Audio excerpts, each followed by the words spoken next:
Queridos, essa noite eu quero compartilhar com os irmãos uma palavra muito apropriada para o nosso tempo. Nós publicamos aí um post trazendo o tema da mensagem dessa noite, que está proposto: a chave que abre as portas do reino de Deus. Então eu quero pedir a atenção de todos neste momento, dos que estão aqui dentro do local, que todos vocês escutem essa palavra com muita atenção, que você escute com o seu coração, e que você que está em casa também possa pegar a sua Bíblia neste momento, e como que estivesse aqui, com bastante atenção, acompanhasse os textos, acompanhasse a explicação, e se permitisse ser ministrado pela rica e poderosa palavra do Senhor. Amém? A chave que abre as portas do reino de Deus. Semana passada, nós, na ministração, lá no finalzinho da mensagem, nós terminamos falando acerca de Apocalipse capítulo 9, versículo 20. Um texto muito interessante, porque é um texto de Apocalipse que situa-se exatamente durante o momento da grande tribulação, o momento do toque das trombetas, né? Ou seja, as trombetas ali no Apocalipse é Deus dizendo, gritando dos céus, é a voz divina à humanidade, para que todos escutem, que todos os homens que estão ali na terra sofrendo aqueles juízos, como já dissemos outras vezes, são juízos provenientes do próprio pecado do homem. Ou seja, é o pecado do homem que tem produzido todos esses males sobre a humanidade, e é o pecado do homem que na verdade atrai todos esses juízos sobre a terra. E diz a Escritura, no capítulo 9, versículo 20 de Apocalipse, que mesmo a despeito de todos os juízos que os homens sofriam, ainda assim eles não se arrependeram da idolatria que eles faziam com as obras das suas próprias mãos. Ou seja, mesmo assim os homens não se arrependeram no coração. Isso nos leva a pensar exatamente que mesmo no que estamos vivendo hoje, que não chega a ser ainda o toque de uma trombeta do Apocalipse, mas já é um sinal de que as coisas se aproximam, é Deus nos falando. O que é o toque de uma trombeta? O toque da trombeta é um toque para nos despertar. É como se todos nós estivéssemos dormindo, ou estivéssemos anestesiados, ou estivéssemos embriagados, e é preciso então que venha um som forte como de uma trombeta, para nos chamar a atenção, como quem nos convida ao arrependimento. Daí foi que o Senhor colocou no meu coração falar hoje de uma maneira um pouco mais específica acerca do arrependimento. De antemão, logo adianto que a chave que abre as portas do reino de Deus é o arrependimento. Para tanto, quero convidar a todos a pegarem suas Bíblias e leem comigo no Evangelho de Lucas, capítulo 3. Vamos ler aqui pelo menos 17 versículos. Acompanhem comigo em nome de Jesus. No 15º ano do reinado de Tibério César, sendo Pôncio Pilatos governador da Judéia, Herodes tetrarca da Galileia, seu irmão Filipe tetrarca da região da Itureia e Tranconites e Lisânias, tetrarca de Abilene, sendo os sumos sacerdotes Anás e Caifás, veio a palavra de Deus a João, filho de Zacarias, no deserto. Ele percorreu toda a circunvizinhança do Jordão, pregando o batismo de arrependimento para remissão de pecados, conforme está escrito no livro das palavras do profeta Isaías: voz do que clama no deserto, preparai o caminho do Senhor, endireitai as suas veredas. Todo vale será aterrado, e nivelados todos os montes e outeiros. Os caminhos tortuosos serão retificados, e os escabrosos aplanados, e toda a carne verá a salvação de Deus. Dizia ele, pois, às multidões que saíam para serem batizadas: raça de víbora, ou de víboras, quem vos induziu a fugir da ira vindoura? Produzi, pois, frutos dignos de arrependimento, e não comeceis a dizer entre vós mesmos: temos por pai a Abraão, porque eu vos afirmo que dessas pedras Deus pode suscitar-vos filhos a Abraão. E também já está posto o machado à raiz das árvores. Toda árvore, pois, que não produz bom fruto, é cortada e lançada ao fogo. Então as multidões o interrogavam, dizendo: que havemos, pois, de fazer? Versículo 11, respondeu-lhes: quem tiver 2 túnicas, reparta com quem não tem, e quem tiver comida, faça o mesmo. Foram também os publicanos para serem batizados e perguntaram-lhe: mestre, que havemos de fazer? Respondeu-lhes: não cobreis mais do que o estipulado. Versículo 14, também os soldados lhe perguntaram: e nós que faremos? E ele lhes disse: a ninguém maltrateis, não deis denúncia falsa, e contentai-vos com o vosso soldo. Estando o povo na expectativa, e discorrendo todos no seu íntimo a respeito de João, se não seria ele porventura o próprio Cristo, disse João a todos: olha, eu na verdade vos batizo com água, mas o que vem depois de mim é mais forte do que eu, do qual não sou digno de desatar-lhe as sandálias, ou as correias das sandálias. Ele vos batizará com o Espírito Santo e com fogo. A sua pá ele a tem na mão para limpar completamente a sua eira e recolher o trigo no seu celeiro, porém queimará a palha em fogo inextinguível. Queridos, hoje eu quero trabalhar com os irmãos esse texto. Um texto muito profundo, é um texto chave, é um texto que abre o nosso entendimento, é um texto que faz uma exposição clara e explícita acerca da nossa profunda necessidade, sobretudo nestes dias antes da segunda vinda de Cristo, antes da parousia do Senhor. Eu quero chamar a atenção dos irmãos para vários pontos aqui nesse texto. Eu quero começar aqui quando diz no versículo 2 do capítulo 3 de Lucas, quando diz que veio a palavra de Deus a João, filho de Zacarias, no deserto. Então logo nós temos aqui um texto que diz: veio a palavra de Deus a João. Ou seja, Deus levanta um profeta nos últimos dias para falar palavras de muita gravidade, palavras que são essenciais.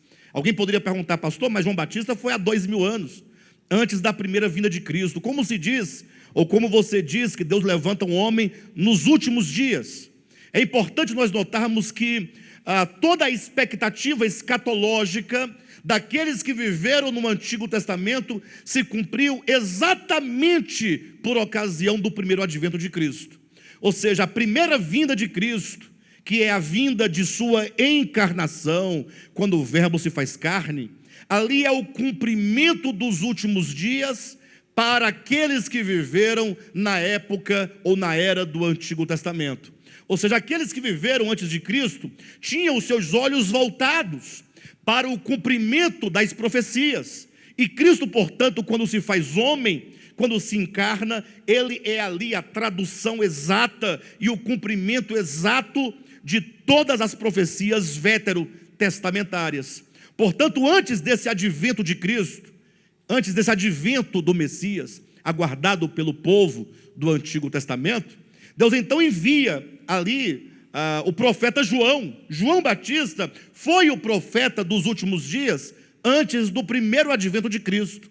Como agora também, antes do segundo advento, o Senhor também envia vozes proféticas para anunciar e proclamar a sua volta.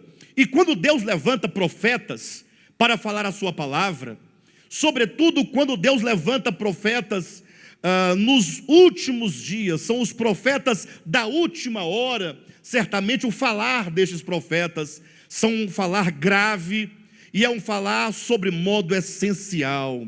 Ou seja, o que há de mais importante a ser dito nos últimos dias, esse profeta traz, portanto, a palavra do Senhor. Seria como que nós perguntássemos aqui: se nós vivemos os últimos dias, os momentos antes da segunda vinda de Cristo, se nós vivemos esse momento que antecede a parousia do Senhor, eu pergunto: qual é a palavra de Deus para o homem nestes dias? Eu sei que há muitos pregadores, né? Pregadores de várias linhas teológicas, de vários segmentos. há pessoas de todo modo falando de todas as coisas, há muitos temas sendo ministrados, mas a grande questão é qual é a mensagem de Deus, que é essencial, que é primordial para os nossos dias. E esse capítulo 3, portanto, de João, por ser ele a palavra de Deus que veio a João nos últimos dias que antecediam a primeira vinda de Cristo, nós cremos que ela traz exatamente a mesma essência, o mesmo conteúdo que se deve pregar nos dias finais que estamos nós vivendo. E qual é a palavra de Deus então que veio para João Batista? Capítulo 3, versículo 3 de Lucas, acompanhe.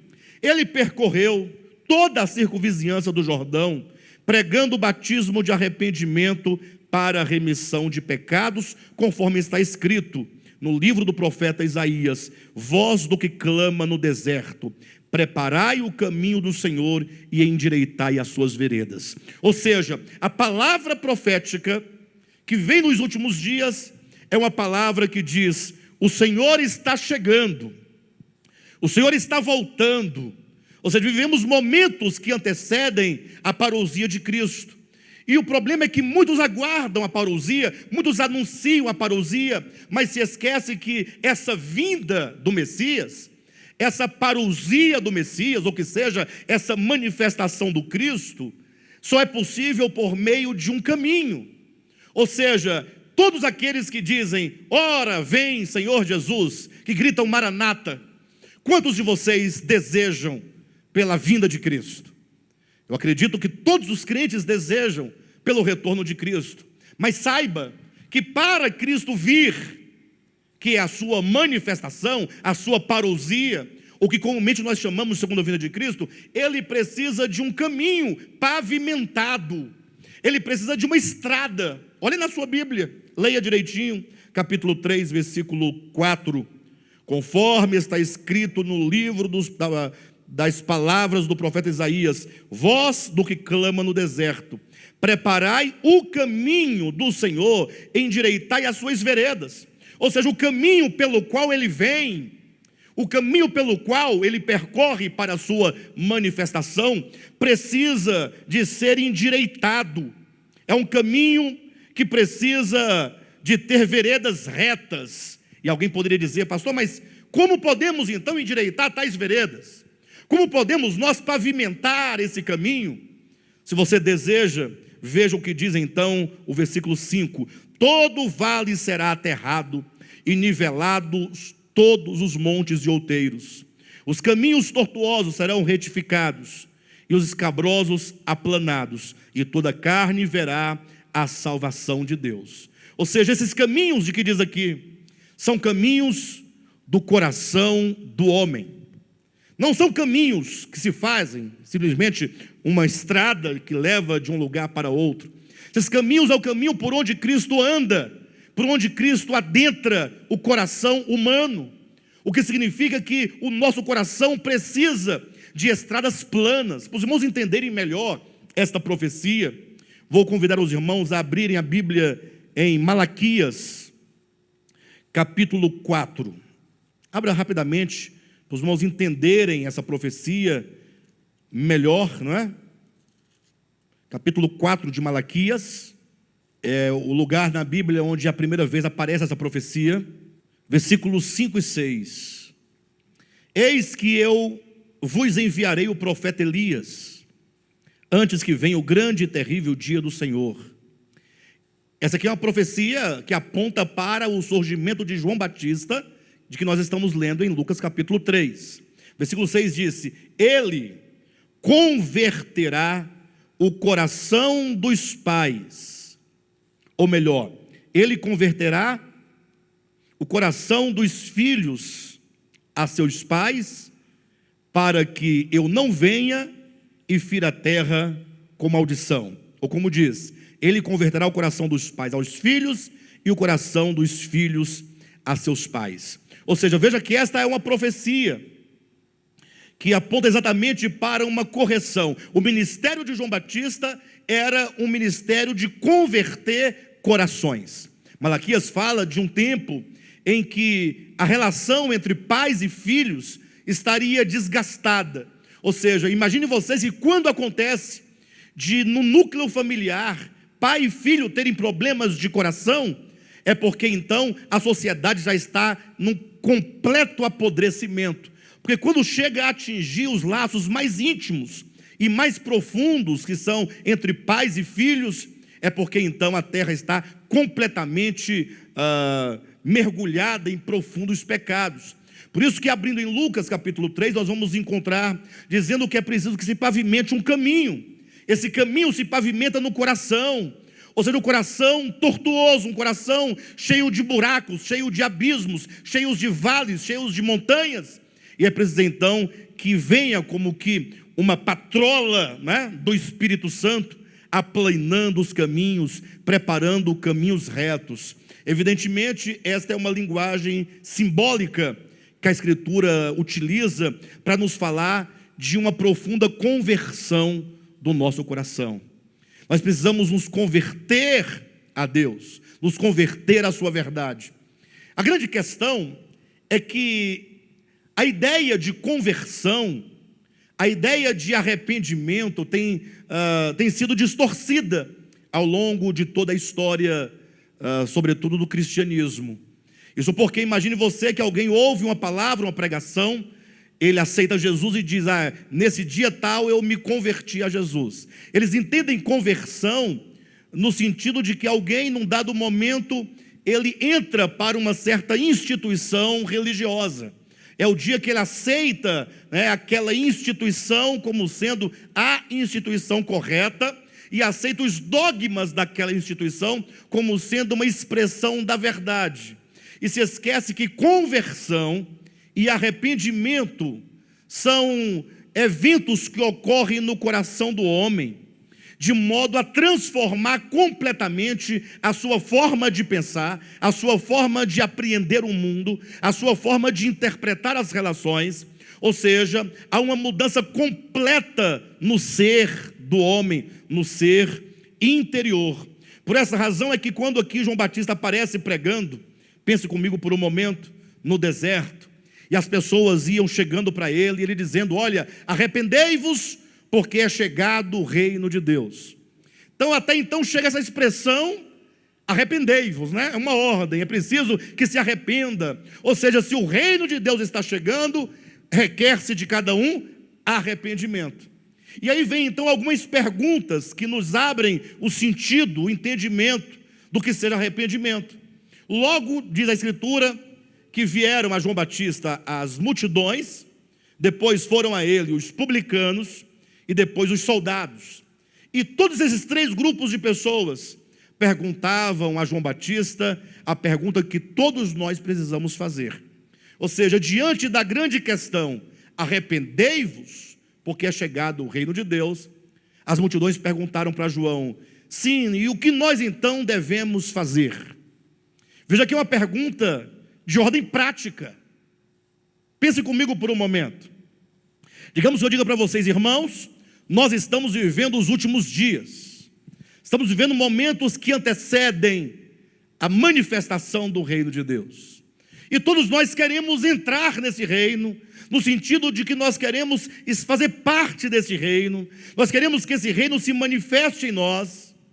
Agora, a chave que nos dá acesso a uma experiência real do reino é exatamente o arrependimento. Não é o que João fala? Arrependei-vos, porque é chegado. Ou seja, sem arrependimento não se terá uma experiência real desse reino de Deus. Mas a questão é, sim, precisamos nos arrepender, mas o que isso exatamente significa? Essa é a grande questão. Por isso que está aqui no capítulo 3, acompanhe, versículo 10. Então as multidões o interrogavam, dizendo, que havemos, pois, de fazer? Essa é a pergunta que nós devemos fazer hoje, diante da mensagem da nossa necessidade de arrependimento. Eu quero dizer aos irmãos que eu preciso de profundo arrependimento. Você deve perguntar, o que nós então devemos fazer? Devemos fazer como está aqui também no versículo 12. Foram também os publicanos para serem batizados e perguntavam, mestre, o que havemos de fazer? Olha como que se repete. No versículo 14 diz que os soldados também foram e perguntaram: e nós, o que nós devemos fazer?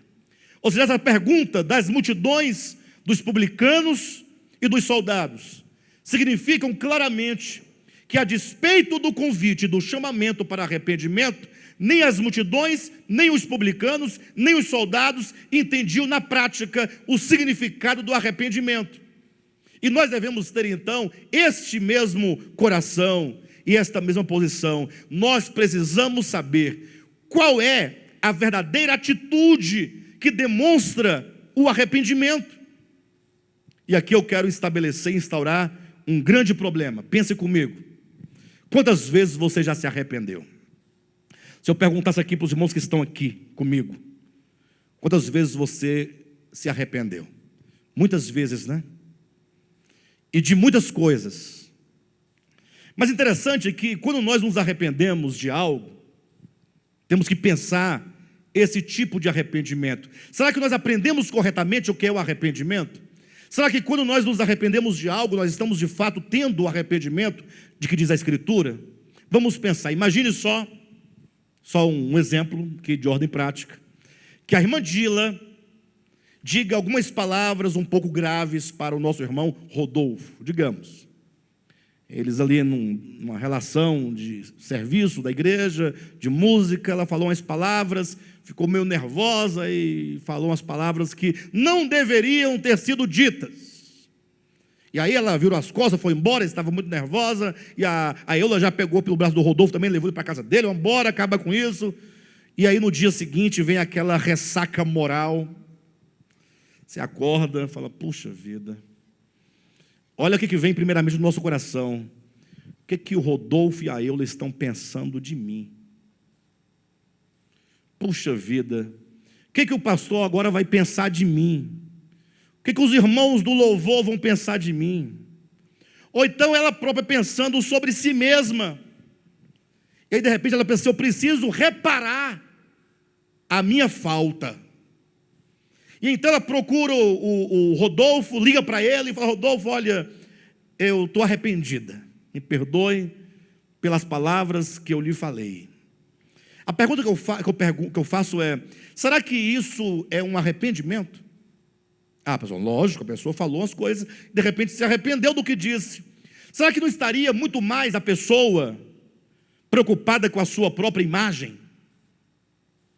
Preocupada consigo mesmo? Ou talvez preocupada com a sua própria entrada no céu? Se eu não resolver isso, eu não entro.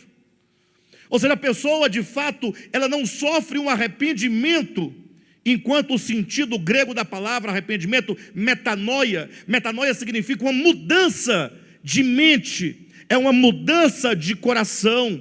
Metanoia significa uma mudança interior da percepção que se tem acerca do outro, acerca do mundo, e não simplesmente um desejo de corrigir um ato cometido. Essa é a razão porque não raras vezes nós nos arrependemos hoje de algo e amanhã nós fazemos outra coisa tanto quanto a outra do que nos arrependemos, e nós tornamos a nos arrepender e depois nos arrependemos de novo de outra coisa, e nós sempre teremos coisas de que nos arrepender. E todo o arrependimento que nós passamos, esse tipo de arrependimento, não é suficiente para nos parar, nos impedir de realizar novos problemas. Ou seja, o arrependimento que eu tive acerca de algo, se não me impede de fazer outra coisa errada, não foi arrependimento. Foi apenas uma tentativa de resolver um problema da minha imagem. Ainda mais quando você tem um problema grave com alguém, você fala, pessoal, eu me arrependi, quero te pedir perdão, e a pessoa não dá o perdão, fala, não perdoo. A pessoa vai para casa satisfeita, bem, a minha parte está feita, a minha imagem está resolvida, porque eu errei, mas eu pedi o perdão. Agora, toda a responsabilidade está com o outro, porque ele não perdoa. Mas ocorre que a palavra arrependimento, queridos, ela implica, segundo o termo grego, metanoia, mudança. Mas não é mera mudança de comportamento. Ah, pastor, mas como não? Nós temos que mudar os comportamentos. Sim, o problema é que enquanto você estiver querendo resolver o problema de um comportamento, você nunca conseguirá. Você resolve o problema de um comportamento hoje, amanhã vem outro comportamento. Ou às vezes você torna a repetir o mesmo problema comportamental daquilo que você já tinha se arrependido, mas que aquele arrependimento, porque não foi arrependimento de fato, não foi capaz de causar uma mudança. Ou seja, veja comigo como João Batista coloca o conceito de arrependimento. Capítulo 3 de Lucas, versículo 10. Então as multidões o interrogavam, dizendo: que havemos, pois, de fazer? Respondeu-lhe João: quem tiver 2 túnicas, reparta com quem não tem. E quem tiver comida, faça o mesmo. João Batista coloca algo de ordem prática. Quem tem 2 túnicas, divida com quem não tem. E quem tem comida, faça o mesmo. Ora, o que isso significa? Qual a relação dessa obra prática com aquilo que nós somos? Nós somos, enquanto homens, egoístas. Não basta toda a influência que nós sofremos durante toda a nossa criação. Nós vivemos num mundo capitalista. E esse momento em que nós estamos vivendo agora, exatamente, com esse aqui, pelo menos aqui em Brasília, no mundo todo, né, no Brasil todo, um problema que está afetando a economia do país. Quantas pessoas estão necessitadas? Quantas pessoas que o seu pão de cada dia, ele vem do trabalho de autônomo que ele tem. Talvez ele não tenha uma poupança, não tenha uma reserva, ele tinha a sua despesa realizada a partir do que entrava diariamente. Por falar nisso, eu quero agradecer publicamente os irmãos do De Volta à Palavra. Eu até disse para o irmão Paulinho que Deus deve estar sorrindo de alegria pela disposição que o irmão Marcinho, irmão Paulinho, com outros irmãos que estão colaborando com eles, de arrecadar meios e fazer cestas básicas e atender os irmãos onde eles se encontram. Então, os irmãos estão mobilizados, isso é maravilhoso. Os irmãos estão unidos, várias pessoas sendo atendidas. E é que esse nosso apelo seja estendido a todos os irmãos. Ora, mas para alguém dividir a sua túnica com o outro, ela tem que ter uma mudança de visão interior. Porque geralmente, o que nós costumamos fazer, queridos? Nós costumamos dar quando nos... Ajuda aí. Nós costumamos dar quando nos sobra. Quando nos sobra. Vamos pensar comigo, eu quero convidar os irmãos, pare um pouquinho, reflita. O nosso grande argumento é o seguinte: olha, infelizmente, agora eu não tenho como ofertar. Essa é a palavra, esse é o raciocínio que todos nós temos. Eu pergunto para vocês, quem é que não tem nada que não possa repartir? Inclusive, tratando-se de doar algo para alguém que precisa, quando se doa o que sobra, isso não é tido, não é visto por Deus como sendo um gesto de generosidade. Quero lembrar os irmãos um texto bíblico.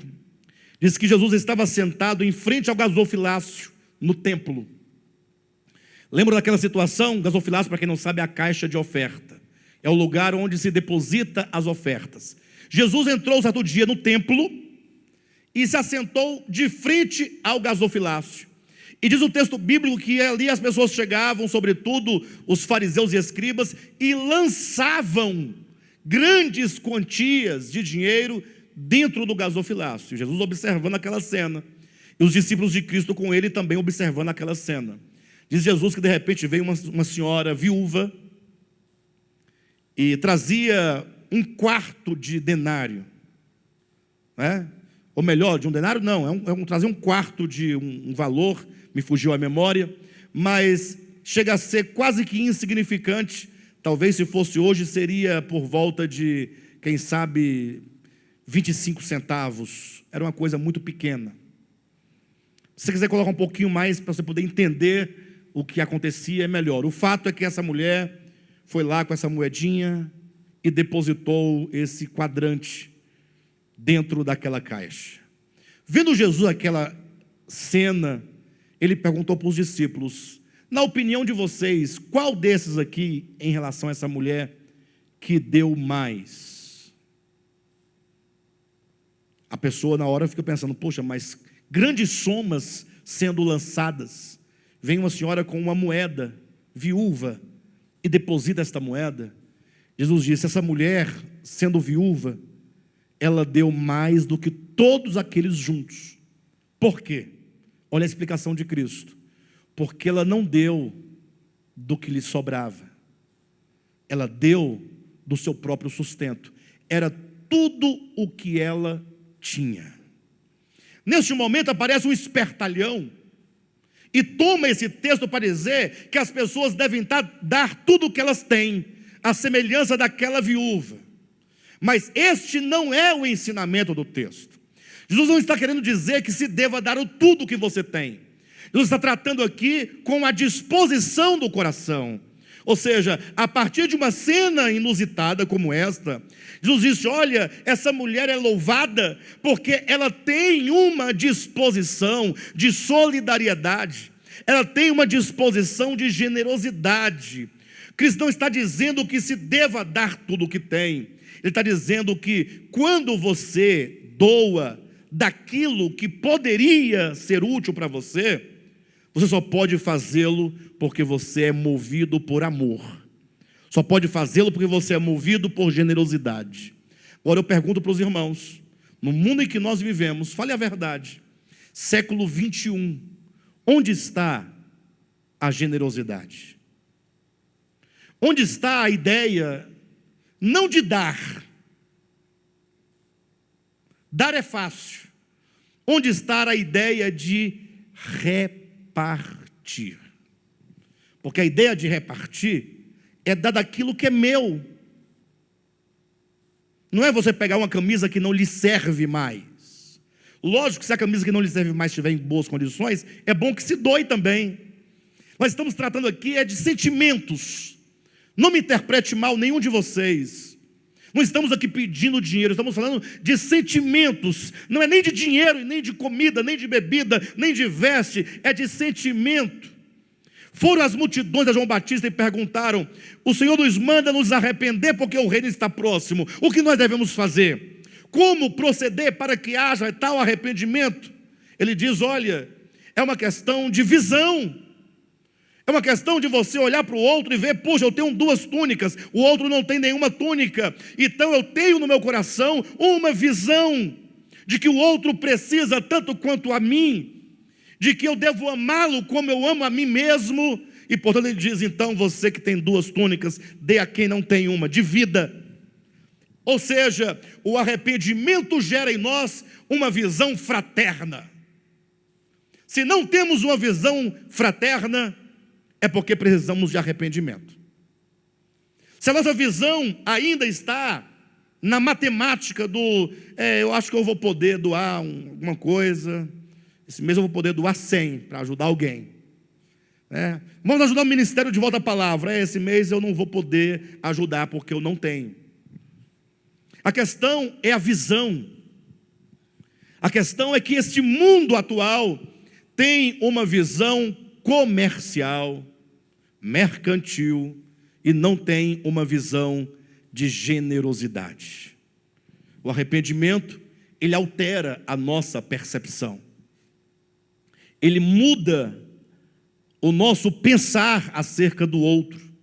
Ele muda as disposições do nosso coração e nos faz ser aqueles que conseguem ver o outro, sentir a necessidade do outro, e então, mesmo não tendo sobrando, mas se tem alguma coisa, dividir o que tem. Este é o arrependimento. Daí eu imagino que tantos que estão em casa agora, os 10 que estão aqui conosco, aqui no nosso local, e tantos que assistirão essa mensagem no futuro, quantos que, sendo sinceros, não reconhecem neste momento: puxa, nesse sentido, eu preciso de arrependimento. Eu preciso de ter a minha visão alterada, o meu coração alterado. Quando você tem o seu coração alterado, o seu coração mudado, as disposições mudadas, você agora é outra pessoa. E agora então não precisará que ninguém lhe diga o que fazer. Tão logo você vir uma necessidade, você está pronto a compartilhar aquilo que tem. Por isso que é dito também, continuando no capítulo 3, agora o versículo 12: foram também os publicanos para serem batizados e perguntaram-lhe: mestre, que devemos fazer? Respondeu-lhes: não cobrais mais do que o estipulado. Para quem não sabe, os publicanos eram judeus, eram hebreus, mas que prestavam serviço para Roma. Era uma espécie de servidor público, mas não no sentido de servidor público como nós temos aqui no Brasil.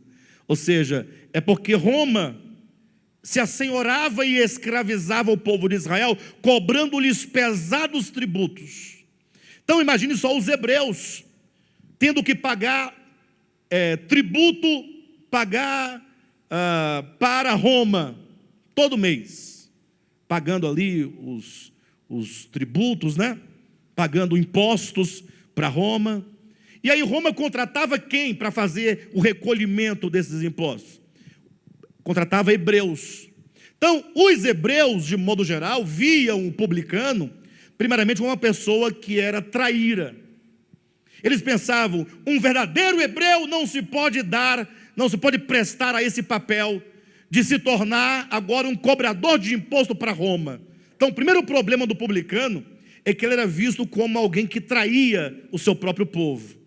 O segundo problema é que, como esse publicano, ele já era rejeitado pelo seu próprio povo, então agora ele também começava a cobrar altos juros do seu próprio povo.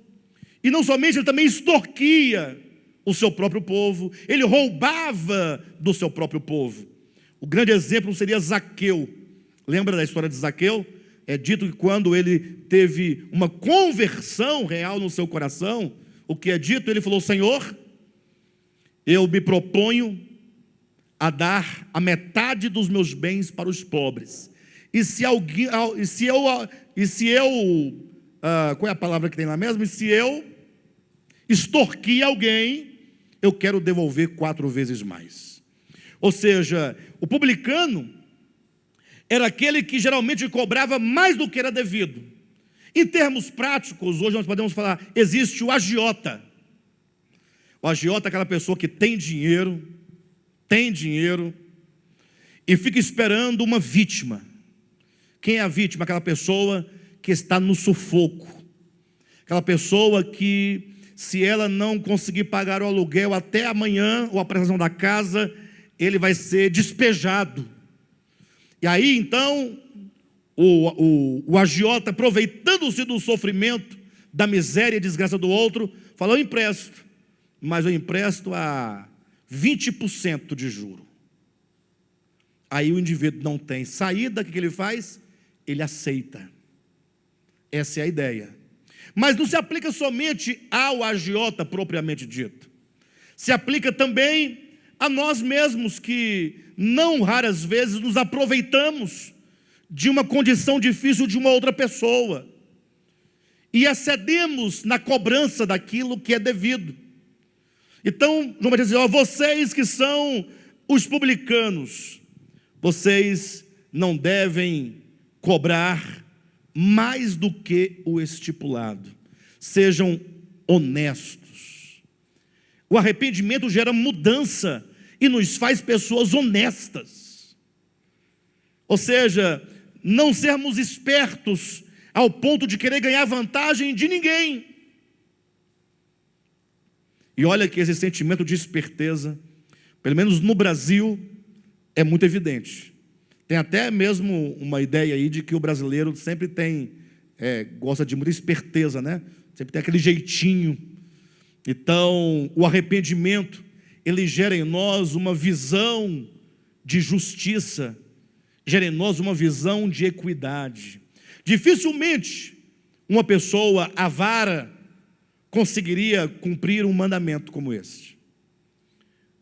O que deve fazer? Como proceder? É dito: não cobreis mais do que o estipulado. Normal. Não, está ótimo, todo mundo concorda. Não se deve cobrar mais que o estipulado. O problema é que, para aplicar esse conceito de justiça, eu tenho que tratar primeiramente com um problema do coração, que é a avareza, que é o amor ao dinheiro, que é a ganância. Por isso que é dito então que a metanoia é uma mudança de disposição. Pode ser que neste momento uma pessoa nessa situação diga: é verdade, eu tenho que me arrepender.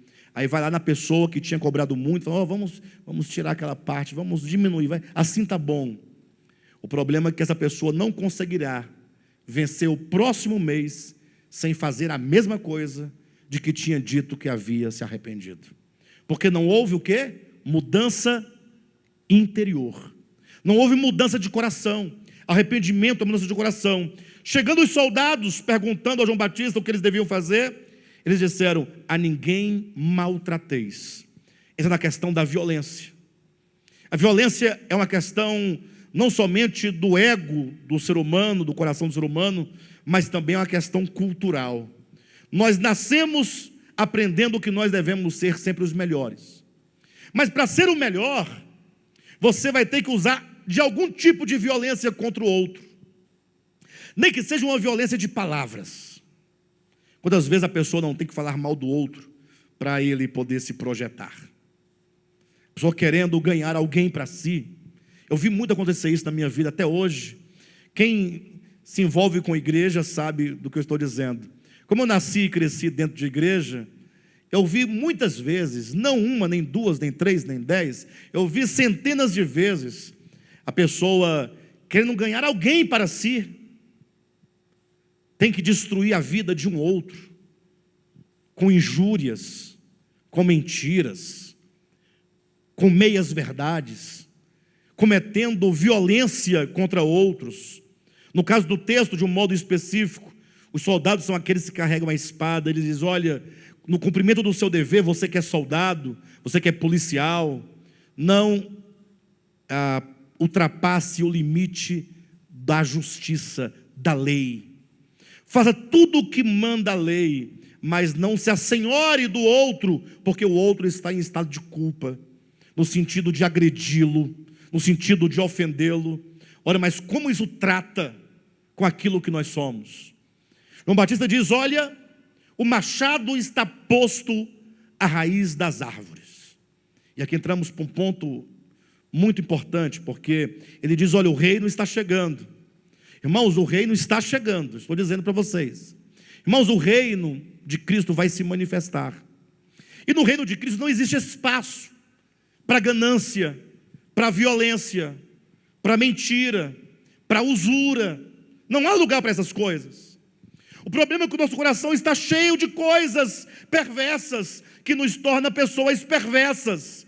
E se não houver uma mudança profunda no nosso ser, de olhar, de nos pôr no mundo, de nos relacionar, se não houver uma metanoia, como poderemos nós participar dessa manifestação do reino de Deus? O fato é que a verdade bíblica ensina, e eu quero chamar a atenção aqui do calvinista, e também do arminiano, vocês dois. Não quero discutir nem com um, nem com o outro. Quero dizer apenas, fora de qualquer jogo e disputa teológica, eu quero dizer algo. Quando se prega arrependimento, não está aqui discutindo teologias, está discutindo mudança de mente, mudança de coração. E o fato é que quando se fala de arrependimento, nós temos o seguinte raciocínio: primeiro, o reino de Deus está chegando, ele há de se manifestar. Segundo, ninguém entrará ao reino de Deus em sua manifestação se não passar por metanoia, por profunda mudança interior. Somente aqueles que sofrem essa mudança, essa metanoia, mudança de mente, mudança de coração, mudança de vontade, mudança de emoção, mudanças tais que nos faz perceber diferentemente o mundo, que nos faz mudar completamente a nossa relação para com Deus, para com os homens, para com a criação. Se não tivermos tais mudanças, não entra no reino de Deus. não tem como a entrada nessa manifestação, ou que seja a participação nessa manifestação, só é possível com mudanças reais. Essa mudança real, ela é possível, ela é divina, mas não é uma obra divina da qual você não participa, porque tudo começa com um chamamento: arrependei-vos. De quê? Da usura, da violência, da ganância, da falta de fraternidade, da falta de generosidade. Você vê que aqui não fala nada de brinco, de batom, de calça, de esmalte, fala de cerveja, de música, fala. Enquanto os crentes estão preocupados com música por aí, não pode cantar essa música, aquela outra, fala, não, é a usura. É complicado. É a falta de fraternidade, é a ganância, é a violência. Então tem que haver essa mudança. E então essa palavra me vem, e agora no poder do Espírito Santo, na reflexão, eu falo: Senhor, eu preciso de mudanças aqui dentro. Como? Mudança de visão. Você é governado pelo quê? Você terá que fazer você tem que sondar profundamente, pelo poder do Espírito, pela palavra, diariamente. Senhor, ilumina, Senhor, arranca. Enquanto você não se convencer e dizer: Senhor, eu sou um avaro. O problema é que nós negamos que somos. O avaro não diz: eu sou avaro. É ruim dizer isso. O problema é que aquele que usa de violência não diz: sou violento. Ele diz: não, eu falei porque o outro mereceu. E aí você vai criar todos os argumentos para justificar a sua violência. O problema é que quando nós temos que repartir com o outro, você tem que olhar apenas o outro com a sua necessidade, mas nós justificamos: não, esse é um vagabundo, ele não trabalha. Eu trabalho. Enquanto ele estava lá na praia, brincando, curtindo, eu estava ralando. Então nós sempre temos desculpas. Então somente com profunda reflexão, oração, dependência do Espírito Santo, sobretudo confissão, é que o nosso ser será mudado. Então, a despeito de você ser calvinista ou arminiano, vocês não entram aqui no texto no sentido de defender esta ou aquela teologia. O fato é, todos precisam de passar por essas mudanças para entrar e participar da manifestação do reino. Ponto. Não tem outra maneira. Terceiro, mas e se eu não mudar, o que vai acontecer? É dito: o machado está posto à raiz da árvore. Ou seja, a árvore, ela tem uma finalidade: produzir frutos. E Cristo conta várias parábolas nesse sentido. Lucas capítulo 13, nós lemos no início dessa reunião. João capítulo 15. Sempre é dito que a função de uma árvore plantada numa vinha é produzir fruto. Que fruto é esse? Vamos pensar João capítulo 15. Cristo é a videira. Pronto.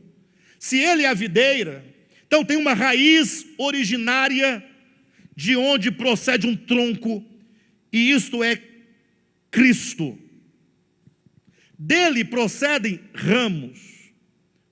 Nós procedemos dele. Ora, o ramo que procede de Cristo, que é a videira, tem uma função: produzir o fruto. Esse fruto que é possível por causa da videira, por causa da seiva dessa videira, que em nós, que é o Espírito de Cristo, produzirá o fruto de Cristo. O que é esse fruto de Cristo, que é a videira? Que uva é essa? Porque a vide produz o quê? Uva. Que uvas são essas? Ora, é a misericórdia, é a compaixão, é o perdão, é o socorrer o necessitado.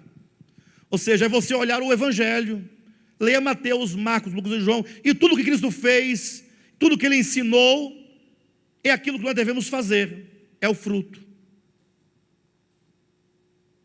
De modo que, se tem uma árvore que está plantada, foi plantada para dar fruto, e é dito, se não produzir fruto, vai ser o quê? Cortada. Ou seja, a única finalidade de um ser humano sobre a terra, entenda isso, você existe para produzir fruto, e esse fruto não é qualquer coisa, é o fruto que procede da vide. Você está na terra, você veio ao mundo, você é um ser humano para que você possa amar, perdoar, socorrer, compadecer-se, abraçar, acolher. Mas se nós tivermos sentimentos de avareza, sentimentos de falta de fraternidade, de generosidade, se nós formos sentimentos de violência, nós não estaremos produzindo fruto. E se não se produz fruto, é como que diz, será cortado. Neste momento, como eu chamei a atenção dos calvinistas, eles dirão, não, mas eu sou eleito. Eu sou eleito, ué. E eleito uma vez, eleito para sempre, uma vez salvo, para sempre salvo. Eu digo, essa sua teologia só serve mesmo só para você contender com alguém que pensa diferentemente de você. Mas essa sua teoria não muda a sua vida. Por mais que tenha alguma coisa de verdade, teologia não muda a vida de absolutamente ninguém. E aqui tem uma mensagem que vai para essas pessoas que se dizem ou se acham garantidas em qualquer coisa que não seja a mudança de coração, que é o arrependimento. Capítulo 3, versículo 7 em diante. Acompanhe. Dizia ele, pois, às multidões que saíam para serem batizadas: raça de víboras, quem vos induziu a fugir da ira vindoura? O modo melhor de você entender esse texto é: quem vos ensinou a fugir da ira vindoura? A melhor tradução seria: com quem vocês aprenderam? Ou quem foi que convenceu vocês? Quem foi que persuadiu vocês? No sentido de que vocês acham que vão escapar do juízo. Essa é a questão. Ou seja, qual foi o engano que colocaram no coração de vocês, para que vocês pensem que, mesmo sem arrependimento, ainda assim entrarão no reino? Olha o versículo 8. Produzi, pois, frutos dignos de arrependimento, e não comeceis a dizer entre vós mesmos: temos por pai a Abraão. Esse era o argumento. Veio João Batista pregando essa expressão de mudança de coração. Sem mudança de coração não entra. Sem metanoia não tem acesso ao reino de Deus. O reino de Deus é coisa séria. O reino de Deus é a manifestação do próprio Deus no homem. Não tem como. Aí os judeus falavam assim: o que esse cara está dizendo? É doido? O machado está posto a raiz. Como está posto a raiz? Não tem jeito, diziam os judeus para João Batista. Não tem jeito, Deus não pode nos cortar, porque nós somos filhos de Abraão. Eles estavam garantidos. Eles poderiam argumentar mais ou menos assim: olha, Deus escolheu Abraão, Abraão está eleito, acabou. E Abraão gerou quem? Abraão gerou Isaac. Isaac, portanto, gerou Jacó, que gerou 12 filhos, de onde todos nós procedemos. Nós somos o sangue eleito, nós somos a raça eleita, nós somos eleitos em Abraão. Se somos filhos de Abraão, estamos o quê? Garantidos. E podia apelar ainda para a circuncisão. Nós temos a marca na carne, o sinal externo. É mais ou menos hoje. Uns dizendo: não, eu sou eleito, estou garantido. O outro dizendo: não, eu tenho o batismo, eu tenho até o certificado de batismo. E aí o João Batista fala: não diga porque sou filho de Abraão. Sabe por quê? Porque Deus faz de pedras filhos de Abraão. Ou seja, você pode ser filho de Abraão, do José, da Maria, do Joaquim. Você pode ser calvinista, arminiano, pode ser católico, pode ser o que você quiser ser. Sem metanoia, não entra no reino de Deus. Você pode fazer parte do sistema que você quiser. Nenhum sistema garante acesso ou entrada ao reino de Deus. Você pode dizer, não, mas a minha igreja é a verdadeira. Sim, mas isso não dá garantia, não é a chave que dá acesso ao reino de Deus. A única coisa que dá acesso é metanoia, arrependimento, mudança. Nós precisamos de sofrer profundamente uma mudança no nosso ser. Precisamos. Por isso que lá no capítulo 13 de Lucas, nós lemos agora no início da reunião, estava lá Jesus conversando com as pessoas, e algumas pessoas pensavam assim, Jesus, o que o Senhor acha daquelas pessoas que estavam lá no templo oferecendo sacrifícios a Deus, quando Herodes mandou matar todos aqueles ofertantes, e misturou o sangue deles com o sangue das ofertas? O que o Senhor acha disso?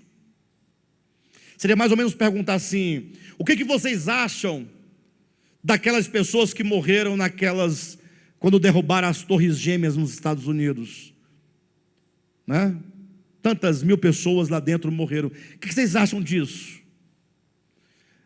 Como perguntasse assim, o que vocês acham das pessoas que estão morrendo de coronavírus agora, hoje em dia? Está todo mundo me perguntando, manda WhatsApp, manda e-mail, pastor, e aí, o que você está achando? O que você está achando do que está acontecendo? Seria mais ou menos falar assim, pastor, aquelas pessoas lá que morreram naquele tsunami em 2004, na ilha de Sumatra, o que você acha daquilo? Os que morreram na boate, lá em Santa Maria, não morreram um tanto de gente? Pastor, o que você acha? Olha a resposta de Jesus, na sua Bíblia, capítulo 13 de Lucas, versículo 1, naquela mesma ocasião, chegando alguns falavam a Jesus a respeito dos galileus, cujo sangue Pilatos misturara com os sacrifícios que os mesmos realizavam. Vamos mudar esse texto aqui? Sem ferir a verdade? Naquela mesma ocasião, chegando alguns falavam a Jesus a respeito daqueles americanos que morreram quando as duas torres gêmeas foram derrubadas. Você pode mudar assim, naquela mesma ocasião, chegavam alguns que perguntavam a Jesus, dizendo o que Cristo achava daqueles 300 mil, das 300 mil pessoas que morreram no tsunami lá em Ilha de Sumatra, em 2004. Ou desses que estão morrendo de coronavírus. O que falar sobre eles? Olha a resposta. Ele, porém, lhes disse, pensais que esses, a que você se referiu, eram mais pecadores do que todos os outros galileus, por terem padecido essas coisas? Olha o que é o Evangelho. Você se sente melhor? Olha como o Evangelho trata com o nosso coração. E olha o tanto de que nós precisamos de mudanças reais no nosso ser. Olha o tanto. Você se sente melhor do que alguém porque você faz alguma coisa que a pessoa supostamente não faz? Nós temos que tratar com o nosso coração. Me recordo de uma pessoa que ela insistia para os irmãos orarem, né? Irmãos, vamos orar tal dia. Todo mundo vem para cá, vamos orar. Aí no dia vinha só 2 pessoas, 3. Aí os irmãos, os 3 oravam, né? Aí ficavam depois com raiva dos outros que não foram orar. Por que ficavam com raiva? Primeiro, que se estavam orando, não deveriam estar com raiva, né? Começa daí. E segundo, que é porque eu estou orando, você também tem que orar. Se você não ora assim como eu estou orando, então eu me tenho agora o direito de reivindicar que você faça o mesmo. É a pessoa que às vezes doa alguma coisa e agora se acha no direito de ser a voz que vai mudar o mundo. Tem que dar também. Nós não sabemos ainda doar porque doamos, orar porque oramos, sem lançar fardo nem exigência em nenhuma outra pessoa, Você não é melhor do que o outro porque você faz isso ou deixa de fazer aquilo outro. Jesus está ensinando: olha, vocês acham que aqueles galileus eram mais pecadores do que vocês? Jesus continua dizendo no versículo 2, o versículo 3: não eram, eu vou-lo afirmo, se porém não vos arrependerdes, todos igualmente perecereis. Ou seja, se não houver mudança no coração, se não houver mudança interior, tudo o que nós mais precisamos é de mudanças no coração. Está aí uma pauta, está aí uma agenda. Qual é a nossa agenda? O que nós vamos buscar? Aquilo de que nós precisamos buscar, tais mudanças. Por isso, em seguida a esse episódio, Jesus conta a parábola da figueira estéril, do versículo 6 ao 9. E eu quero encerrar essa mensagem falando com os irmãos dessa parábola, quando diz: então Jesus proferiu a seguinte parábola: certo homem tinha uma figueira plantada na sua vinha, e vindo procurar fruto nela, não achou. Olhem para mim. Certo homem tinha uma figueira plantada na sua vinha. Isso é significativo. O Senhor está nos chamando a atenção para algo aqui. Quando fala uma figueira plantada no meio de uma vinha, não lhe parece estranho isso? Ou não? Parece estranho. Então veja que o assunto aqui não é somente produzir fruto. Tem alguma coisa a nos ser ensinada aqui nesse ponto. Quando fala de figueira, qual é a primeira coisa que lhe vem à mente? Primeira referência da Bíblia, figueira. Gênesis capítulo 3, quando Adão e Eva fizeram vestes de folha de figueira para se cobrirem. Lembram disso? A figueira surge na Escritura como um símbolo da justiça própria. Por isso que posteriormente, quando veio o povo de Israel e a lei, agora o povo de Israel, na sua relação com Deus, mediante a lei, Israel agora também é representado por uma figueira. Presta atenção. A figueira surge primeiramente como símbolo de justiça própria, aquilo que o homem é capaz de realizar para se auto-justificar diante de Deus. Obras externas. Ou seja, aquela folha de figueira não resolve o problema do coração, apenas resolve o problema aparentemente. Vê a nação de Israel, que na sua relação ou relacionamento com Deus, eles o faziam mediante mandamentos externos, mediante essa obrigação externa de fazer e não fazer. Israel agora também é representado nos evangelhos por uma figueira. Quando diz uma figueira plantada na vinha, a vinha é a obra de Deus.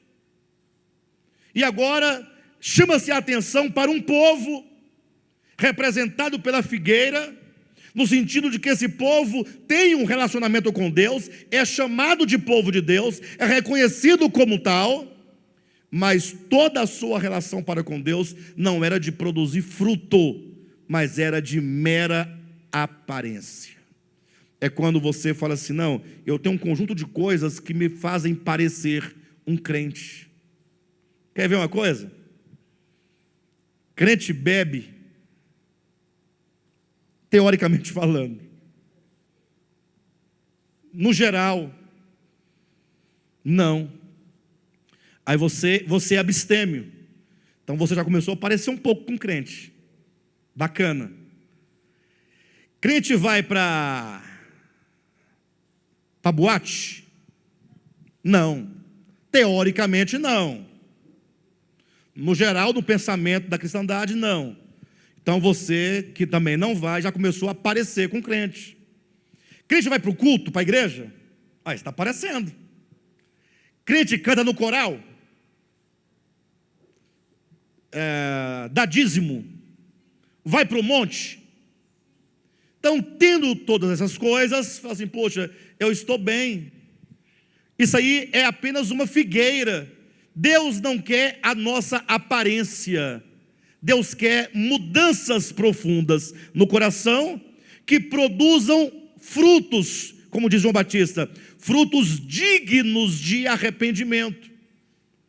Não adianta dizer que você é filho de Abraão, que você é filho de crente, que você se veste como crente, anda no lugar de crente. Não, Deus quer o fruto.